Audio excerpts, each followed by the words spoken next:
Now, yes, I know we were meant to be doing a Robin Hood episode this month, but it has been an absolute pain in the arse to write that one, especially wanting to do it the way I want to do it. So, with time against us, and the fact that we launched a podcast on top of everything else that we've been doing, being king of description, we had to improvise. So, hit the logo, I suppose. To follow up from last month's in-depth look at the palace in Longridge, this month we're going to look into 4 more of them, all based from the year of research I did for this thing. And yes, I get to keep it now, which is really, really, really lovely. Indie cinemas are becoming a bigger deal than ever nowadays. You've just got to look at how many of them have popped up over the years, especially these last 2 years. And these are where customers are being able to sort of see films in ways that they wouldn't have traditionally been able to. Sure, streaming services are good, but the big screen experience remains the perennial way to experience cinema. It at its finest for both film fans and casual audiences alike. The 5 if you count the Palace cinemas that we're going to feature over these next couple of episodes cover the main reasons why the independent scene is doing as well as it is. They offer films that traditionally wouldn't have been able to access for customers. They have pioneered engaging offerings in terms of their concessions, and they do all sorts of things that provide one very important thing: competition for the multiplexes. So without any further ado, I've got my lecturer's tie on. Let's get cracking with this.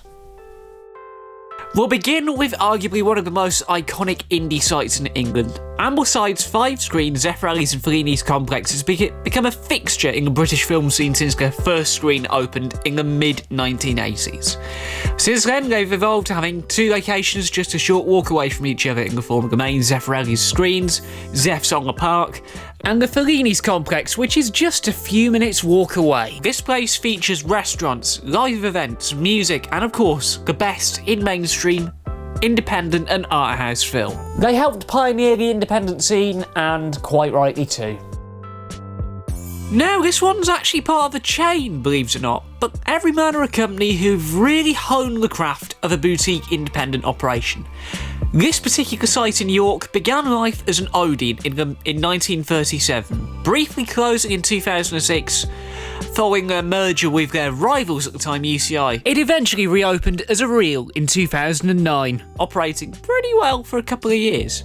And then Everyman came along in 2017 and gave it the refurbishment that it arguably deserved. They turned it into a 4-screen site with state-of-the-art facilities, better disabled access, and considering their competition, competing with fellow indie, but not actually indie, Picture House, that's what you get for being owned by Cineworld, and of course an ageing View multiplex in Clifton Moor, that kind of reminds me of what life was like before the refurb.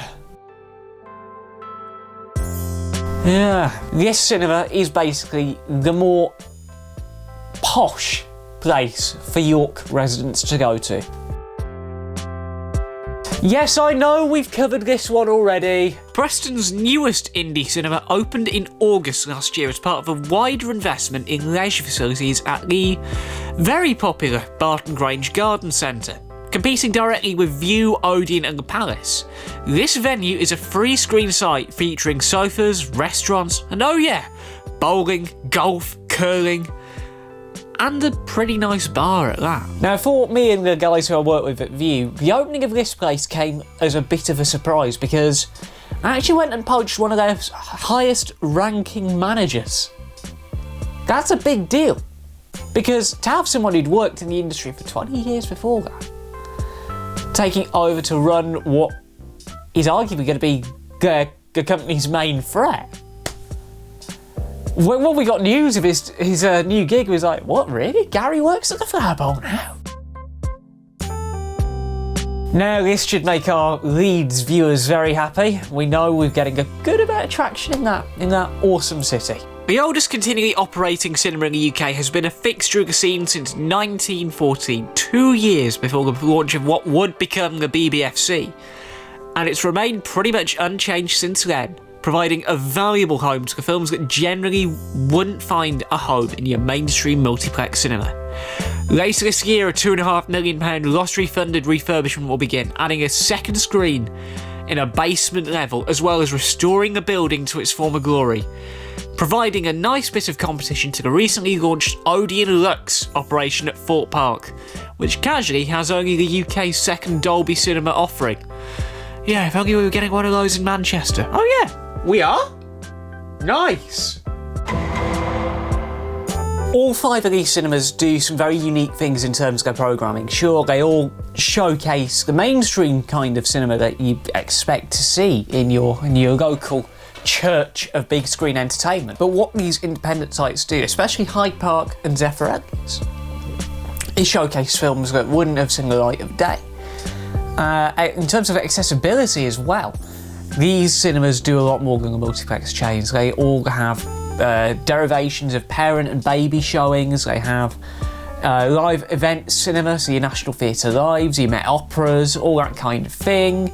They hold film festivals, and in the case of Hyde Park and the Everyman, they've played quite a key part. I know some of the film production students I worked with last year went to the Aesthetica Film Festival in York, and Everyman was one of the venues, and the Hyde Park has also quite an important site in terms of supporting University of Leeds and Leeds Beckett students in terms of their filmmaking endeavours. There is a lot of sort of demand there. And of course, we mentioned last month about the Palace being an arts hub. Gave this again sort of the accessibility that a lot of these cinemas provide.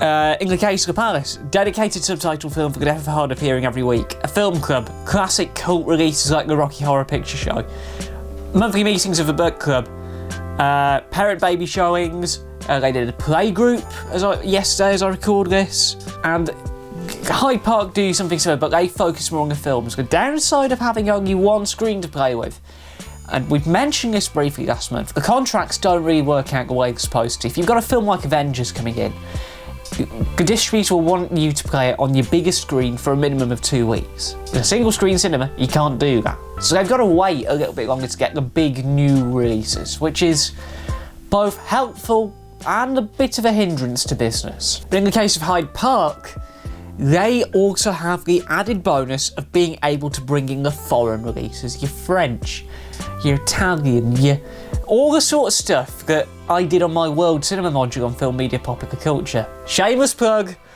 but these are the sort of films that would play better in Hyde Park's case because it knows they can get the student audience in. That is their main demographic. They are literally a stone's throw away from the uni campus. Like their counterparts in Longridge, the Flower Bowl really do go mainstream. I mean, just look at it. They basically had Rocketman, Avengers. If the rule of thumb is if the viewer's showing it, they'll probably get it. But they deliberately play films at times where they know they're not going to get many kids in, because let's be real, who'd want to let their kids on those sofas without having CCTV or night vision cameras? Let's be real about this. But the real unconventional people are Zephyrelli's, because they really channel that independent vibe. Sure, they get the mainstream films, but not all of them, and they deliberately play them a little bit later on in their run, but they don't play the full range of saturation releases, probably to sort of show to customers that we want to attract a high range clientele who want to make an evening of this by going out, having a couple of pints, potentially having a meal at one of the many restaurants, and then going off to watch a film. Hell, they've got a ticket that gets you a meal and a film. Why don't more cinemas do stuff like that? As for Everyman, they are super mainstream. I actually have, because again, I have it here. To give you a sort of rough idea of sort of films that these guys play, we've got, thanks to the guys at Screen International, their top 10 films for between June 1st, 2017 and May 1st of last year.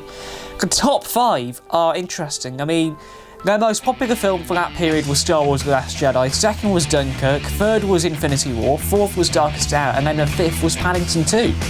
So, and then going a little bit further down, the closest thing to an independent film on there was Three Billboards Outside Ebbing, Missouri, and that came in at 8th. So it tells you a lot. These independent cinemas, sure, they still show you saturation releases, but they also have to support the films that wouldn't get the light of day, and this is something that I was chatting with the guys who made The Haunting.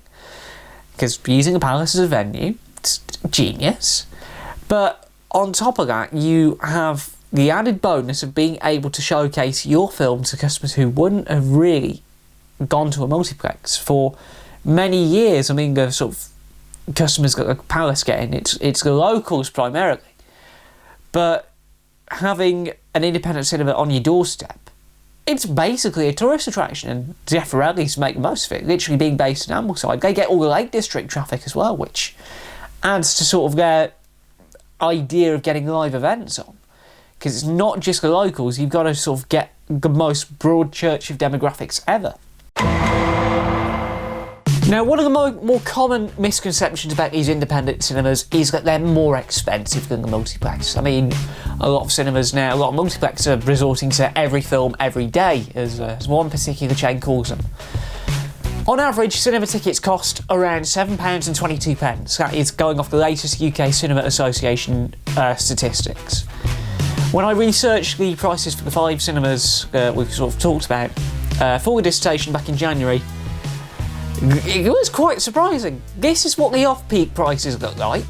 And bear in mind, this is what, January 17th, something like that, when I did this research. As you can tell, pretty much on average for all of them, but after 5 o'clock when peak hours kick in, the Flower Bowl and Everyman go a little bit crazy. Almost like, I don't know, my local multiplex charging top tier for Spider-Man Far From Home. 12 quid? Well, I'm not surprised about those 2 cinemas charging top tier, because they're the ones with sofas. They need more money to keep it all nice and clean. Now, on to the real moneymaker for these sites. All of these independent cinemas don't really have to stick to your same conventional retail offering that the big boy multiplexes have to sell. You don't really get your Tango Ice Blasts, your nachos, your hot dogs, or in Cineworld's case, the ices. Who the hell approved that one? But what these independent cinemas do is add to your combination of popcorn, hot dogs, nachos and the like by putting their own spin on the concessions. But for the indies, it's not just about those £10.49 combinations of popcorn and a drink. It's about the experience. Everyman, the Flower Bowl and Zeffirelli's are particularly unique with their food offerings, as they use a more diverse range of concessions than your conventional cinema. Everyman has the Spielberger. The Flower Bowl have the Ocean Fish and Chip restaurant. And in the case of Zeffirelli's, they literally do a combination ticket of food and a film for 20 quid. I mean, why not? They've got the restaurants there, why not put a combination into them? And it's something that a lot of these indie sites have really capitalised on. As we mentioned, Everyman have got the Spielberger. The Flower Bowl have got that entire range of restaurants. And Everyman, and a lot of these places, sell quite a lot of beer. So for those of you who want to capitalise on a film with a big do, these cinemas have pretty much got you covered. But what these independent sites don't have compared to the multiplex is what we call in the business as premium large format. These are your IMAXs, these are your Dolby Cinemas, these are your big boy screens with Dolby Atmos. And that is another story for another time. We might do a whole episode on premium large format, you know? Because it's quite an interesting little topic, especially knowing what Cineworld have been doing over the last few months with their 4DX and Super Screen and IMAX offerings. But like I say, that's another story for another time. That is pretty much it for this month's journal. Hopefully you enjoyed sort of me trying to condense 44 pages of that down to around 20 minutes. And believe me, it was incredibly difficult. Now, to give you all the heads up for the next couple of weeks, because the journal is going to be a little different in July. There are 2 episodes coming this July, because of course we are now at the point where we can say happy birthday journal. That's happening tomorrow as you watch this. But on July 8th, just as we are about to begin the birthday marathon, which is 3 films back to back, whole day of madness, which we are going to be filming, don't worry, we're going to be filming the highlights from that in between the films. Also, we're recording bits of the podcast as well. On July 8th, you are going to get to see an extended cut of episode 9, which is kind of like bidding farewell to Rip Ticket for the summer. Obviously, I've not been on the radio since May, but we found the 15 minutes of footage that we thought had been corrupted. So at 8 AM British time on July 8th, that is going to go out. And then at some point towards the end of July, the main journal episode is going to premiere. We're going to premiere this one because it's quite a big deal. It is the season finale. It is the season finale of the journal coming up. We've done this for a year and the burnout is real. But yeah, season finale of the journal will be coming in mid-July. It will be a great month for the great men. We have the marathon and we also have a little thing we call graduation. So, you know what to do next. Like, share, subscribe, the usual stuff. Head over to TheJackSmit.com for all the reviews. And if you want to hear me talk audio-based goodness every week, subscribe to the Talking Smit About Film podcast on iTunes, Spotify and wherever you get your podcasts from. Have a great couple of weeks. The reviews will return on July 8th, live from V Preston, as we kick off the birthday marathon for another year. Take it easy, everyone. We'll see you at the movies.